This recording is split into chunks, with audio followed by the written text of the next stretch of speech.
Hari ini kita akan melanjutkan materi pada video sebelumnya, yaitu tentang organ pernapasan pada hewan. Materi hari ini yaitu tentang organ pernapasan pada manusia. Pada video sebelumnya, kita telah mempelajari tentang organ pernapasan pada hewan.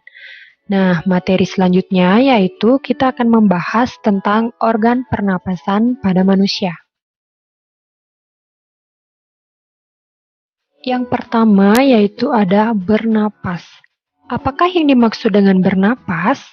Nah, bernapas itu merupakan proses menghirup udara yang mengandung oksigen atau O2 dan menghembuskan udara yang mengandung karbon dioksida atau CO2.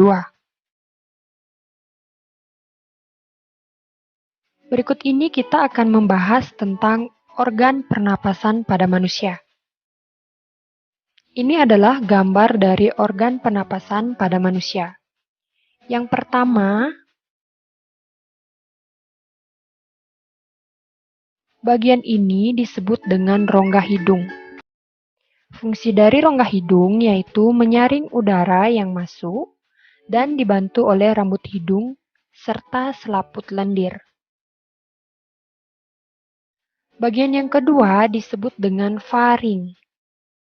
Faring berfungsi menyalurkan udara ke laring.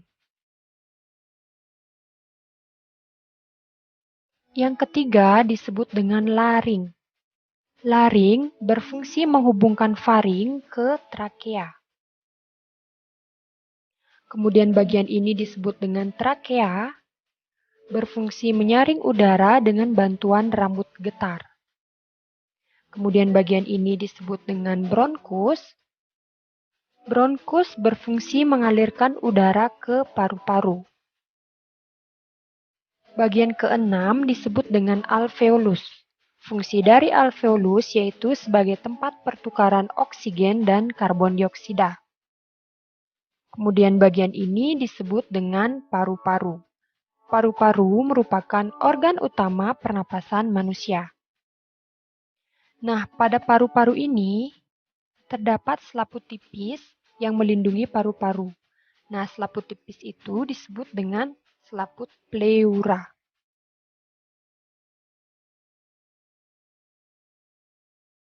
Kemudian, jika paru-paru diperbesar, maka tampilan paru-paru akan seperti ini.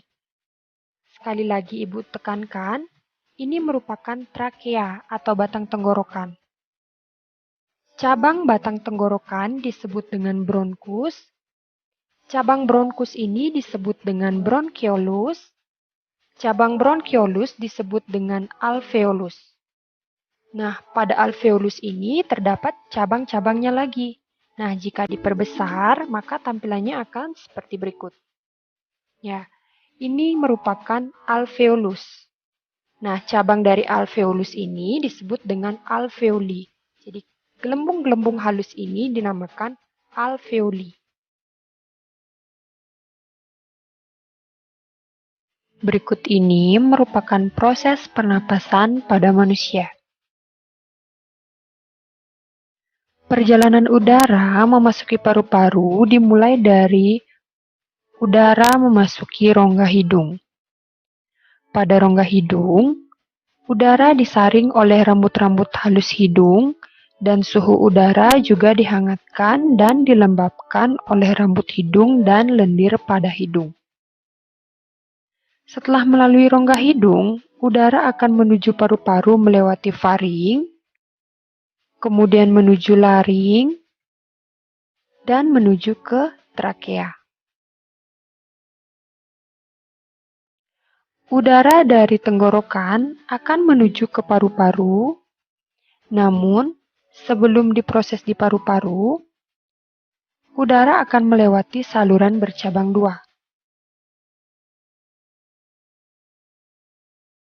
Saluran bercabang dua ini disebut dengan bronkus. Setiap bronkus terhubung dengan paru kanan dan paru kiri. Bronkus bercabang lagi. Cabang yang lebih kecil disebut dengan bronchiolus. Kalian bisa perhatikan yang disebut dengan bronchiolus itu adalah bagian yang ini. Cabang-cabang inilah disebut dengan bronchiolus. Bronchiolus bermuara pada alveolus. Berikut ini merupakan alveolus. Nah, jika diperbesar, maka tampilannya akan seperti ini. Fungsi dari alveolus tersebut adalah tempat pertukaran oksigen dan karbon dioksida serta uap air. Setiap kita bernapas, udara segar yang mengandung oksigen masuk ke paru-paru, kemudian oksigen tersebut akan diedarkan ke seluruh tubuh melalui pembuluh darah. Dan di saat yang bersamaan, karbon dioksida atau CO2 dikeluarkan dari dalam tubuh melalui paru-paru. Materi berikutnya yaitu tentang fase pernapasan manusia. Fase pernapasan manusia ada dua jenis. Yang pertama itu ada fase inspirasi dan yang kedua itu ada fase ekspirasi. Yang pertama yaitu fase inspirasi. Fase inspirasi adalah proses ketika udara masuk ke dalam saluran pernapasan. Nah, inspirasi ini terjadi ketika kita menghirup udara. Fase ekspirasi adalah proses ketika udara keluar dari saluran pernapasan.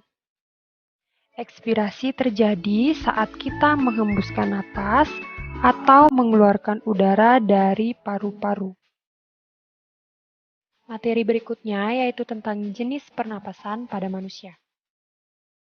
Jenis pernapasan pada manusia itu ada pernapasan dada dan pernapasan perut. Proses pernapasan dada yaitu inspirasi terjadi ketika otot antar tulang rusuk berkontraksi, tulang rusuk akan terangkat dan rongga dada membesar. Tekanan udara dalam rongga dada menurun, sehingga terjadi aliran udara dari lingkungan ke dalam saluran pernapasan. Yang kedua itu ada pernapasan dada ekspirasi. Ekspirasi terjadi ketika otot antar tulang rusuk berelaksasi yang menyebabkan mengecilnya rongga dada. Jenis pernapasan yang kedua yaitu pernapasan perut. Yang pertama itu ada inspirasi. Selama inspirasi, otot diafragma berkontraksi sehingga posisi permukaan diafragma menjadi mendatar. Akibatnya, volume rongga dada dan paru-paru membesar. Yang kedua yaitu pernapasan perut ekspirasi. Selama ekspirasi, otot diafragma mengalami relaksasi sehingga menyebabkan posisi diafragma melengkung ke atas. Akibatnya, volume rongga dada dan rongga paru-paru menjadi mengecil. Kalian bisa perhatikan pada gambar, ketika diafragma terangkat itu adalah posisi ekspirasi dan ketika diafragma turun itu adalah posisi inspirasi. Atau dengan kata lain, ketika diafragma turun merupakan kita menghirup napas dan ketika diafragma terangkat kita menghembuskan napas. Nah, diafragma itu merupakan sekat antara rongga dada dan rongga perut.